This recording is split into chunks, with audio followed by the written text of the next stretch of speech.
China conducts live fire drills and sends nuclear bombers in their latest harassment of Taiwan.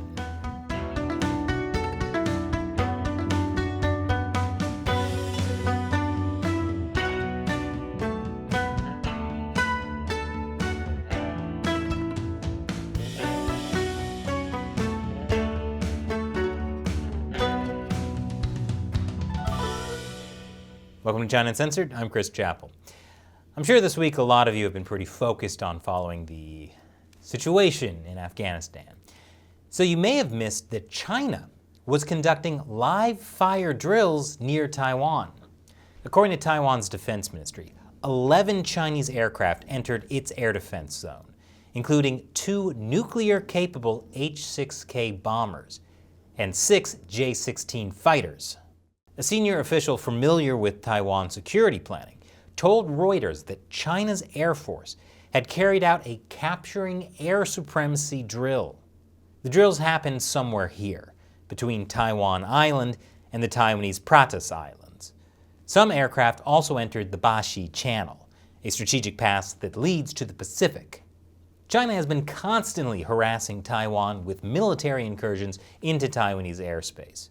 A senior Taiwanese official told Reuters that, in addition to seeking air supremacy over Taiwan, they have also been conducting frequent electronic reconnaissance and electronic interference operations. That's a fancy way of saying China is trying to learn how the US, Japanese, and Taiwanese military communicate, so it can jam transmissions. That way, the US and Japan won't easily be able to coordinate with Taiwanese forces in the event of an invasion.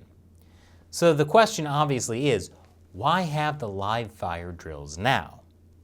Well, according to the statement by the PLA, it's because the US and Taiwanese forces have repeatedly colluded in provocation and sent serious wrong signals, severely infringing upon China's sovereignty and severely undermining peace and stability in the Taiwan Strait.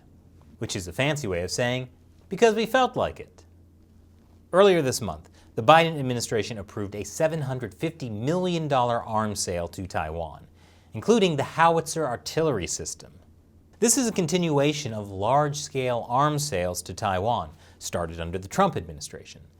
That came to $5 billion in just 2020 alone.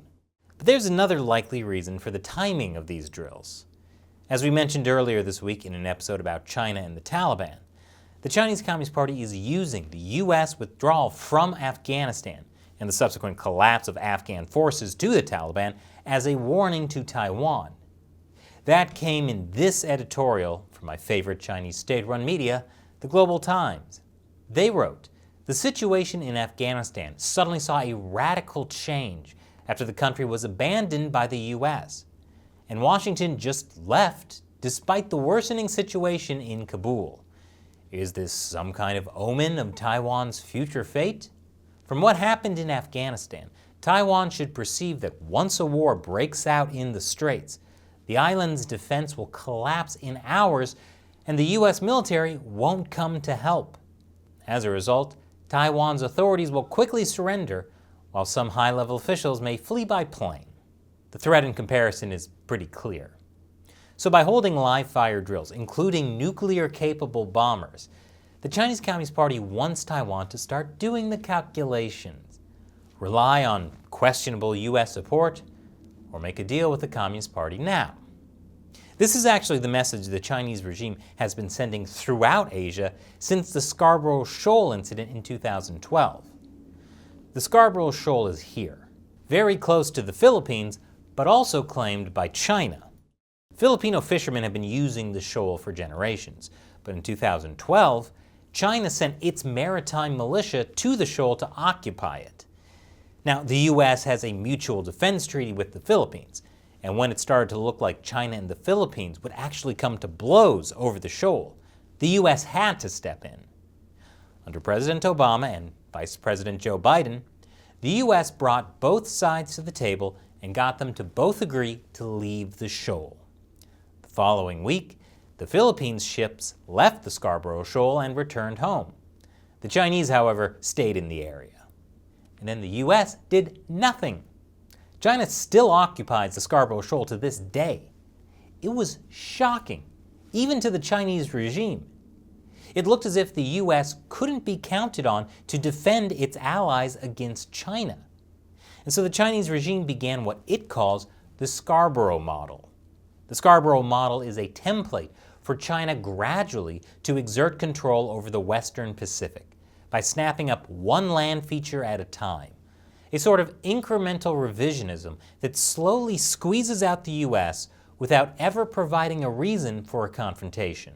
That's when China accelerated building these man-made islands in the South China Sea. The U.S. told China to stop. They didn't listen. So the U.S. said, okay, fine, just don't militarize them. And the Chinese regime promised not to.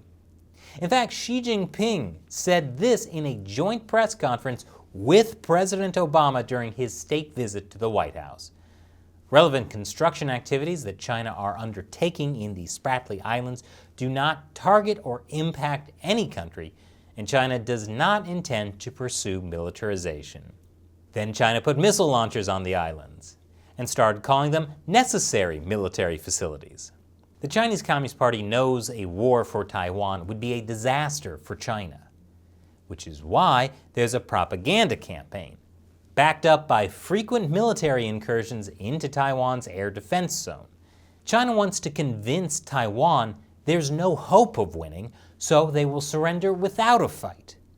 And without clear messaging from the U.S. on Taiwan, China's propaganda might just work. And now it's time for me to answer a question from a member of the China Uncensored 50 Cent Army, fans who support us and our efforts to expose the truth about the Chinese Communist Party by contributing to the crowdfunding website Patreon. Logan asks, how much do you think the CCP had to do with Afghanistan falling so quickly?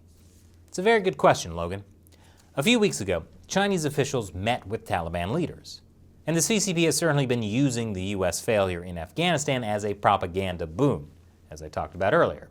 The Taliban presents a lot of opportunities for the Chinese regime, which is why, so far, it's keeping its embassy open and not recalling Chinese citizens. And then there's this.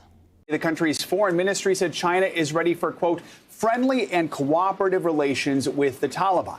At the same time, the CCP doesn't want Afghanistan thrown into chaos. So the Chinese regime is making a political calculation on how much they can trust the Taliban. The biggest indication of that will be how much investment they start pumping into Afghanistan. If the money starts flowing, that means the CCP thinks it can maintain good relations with the Taliban, and may have had a hand in their rise. Thanks for your question and your support, Logan. And a big thank you to everyone who supports China Uncensored on Patreon. We could not do this show without you. So thank you for joining us in the fight to expose the Chinese Communist Party to the world. If you're interested in joining, head over to patreon.com/China Uncensored. You'll get a bunch of cool perks, including the chance to have me answer your question on the show. Once again, I'm Chris Chappell. See you next time.